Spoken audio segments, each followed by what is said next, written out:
હૃદય રોગના જે પણ પ્રશ્નો છે અનુભવી ડોક્ટર સંજય અત્યારે હાલ આપણી સાથે છે. આપણે એમની જોડે વાત કરીને જાણીએ.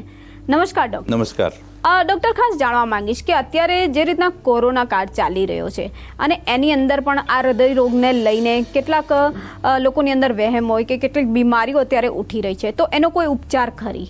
ઓકે, સરસ રાબીબેન, તમે સારા સમયે સારો સવાલ પૂછ્યો છે. અત્યારે ખરેખર આપણે હૃદયરોગ વિશે સમજ લેવાની ખાસ જરૂર ઊભી થઈ છે, કેમ કે આપણે જોયું છે કે અત્યારે કોરોનાના જે ઇન્ફેક્શનના પેશન્ટ વધે છે અને એની અંદર સૌથી વધારે તકલીફ એવા લોકોને થાય છે કે જેમને બ્લડ પ્રેશર, ડાયાબિટીસ કે હૃદયરોગ થતા હોય છે.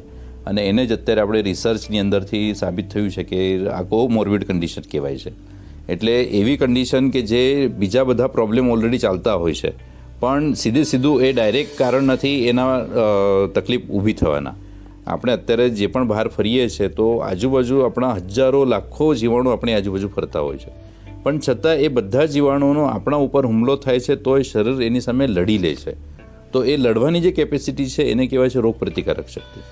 હવે રોગ પ્રતિકારક શક્તિ આપણી ઓછી કેવી રીતના થાય, અથવા તો આપણે એવું સમજી શકીએ કે રોગ પ્રતિકારક શક્તિ આપણી ડેવલપ કેવી રીતના થાય. તો આજે આપણે રોજેરોજ જે જીવન જીવીએ છીએ એની અંદર આપણે ખાવાનું ખાઈએ છીએ. ખાવામાંથી એવી તો કઈ વસ્તુ આપણે મળે છે કે જેના લીધે આપણે કહી શકીએ કે આપણે એ ખાવાની જરૂર ઊભી થાય. તો ખાવામાંથી આપણે એનર્જી મળતી હોય છે.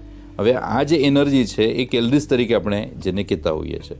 આ કેલરીઝ આપણા શરીરની અંદર જાય છે, એનો અમુક જગ્યાએ રોજેરોજ ઉપયોગ થાય છે અને બાકીની કેલરીઝ આપણી તાકાત તરીકે સેવ થતી હોય છે, જે અલગ અલગ કારણોથી અથવા અલગ અલગ પ્રકારની અંદર એ સંગ્રહ થતો હોય છે.